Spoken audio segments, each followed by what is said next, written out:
பொருளாதாரம், அதே மாதிரி உறவுகள், கோர்ட்டு கேஸ் வழக்குகள், எதிரிகள், இது ரீதியா இருக்கக்கூடிய பிரச்சனைகள் இருந்து நல்லது நடக்கும்.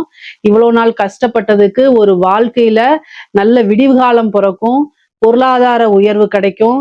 பல மடங்கு நன்மைகள் நடக்கும். சிறப்பான இந்த சனிப்பெயர்ச்சி பாத்தீங்கன்னா உங்களுக்கு ரொம்ப சிறப்பாக இருக்குது. 9ஆம் இடம்ங்கிறது பாக்கியஸ்தானமா இருக்கனால சிறப்பா இருக்கு. தெய்வத்துடைய அனுகிரகமும் அருளும் இவ்வளோ நாள் விலகி இருந்துச்சு. இப்போ உங்களுக்கு தெய்வத்துடைய அனுகிரகமும் குருவோடைய அருளும் திருவருளும் பரிபூரணமா இருக்கனால தொட்டதெல்லாமே வெற்றி பெறக்கூடிய அமைப்பு. நீங்க என்ன விஷயங்கள்லாம் நினைக்கிறீங்களோ அத்தனை விஷயமுமே தேடி வர்றதுக்குண்டான அமைப்பு.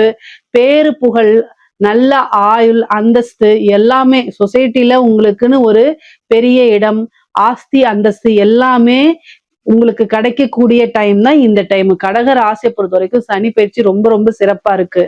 உங்களுக்கு வழிபாடு அப்படின்னா கால பைரவர் வழிபாடு பண்ணுங்க. திங்கட்கிழமை ஒரு நாள் நீங்க என்ன செய்யணும் அப்படின்னா சனி ஹோரை வருதுல்ல, அந்த ஹோரையில அன்னதானம் ஒரு நபருக்கு பண்ணா கூட போதுமானது. அன்னதானம் பண்ணுங்க. அன்னதானம்னா அண்டா குண்டாவா சேர்த்து எடுத்துட்டு போன அவசியம் இல்ல.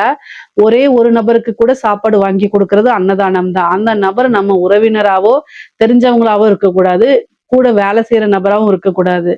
எந்த வகையிலும் தெரியாத அறிமுகம் இல்லாத நபர்களுக்கு கொடுக்கறதுக்கு பேரு தான் தானம்.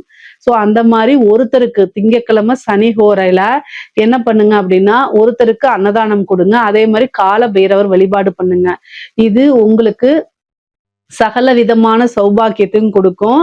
இதுல ஏதாவது சந்தேகங்கள் இருக்கு அப்படின்னா கமெண்ட்ஸ்ல கேளுங்க. கட்டாயம் நான் ஆன்சர் பண்றேன். நம்மளுடைய சேனலை லைக் பண்ணுங்க, ஷேர் பண்ணுங்க, சப்ஸ்கிரைப் பண்ணுங்க. நன்றி, வணக்கம்.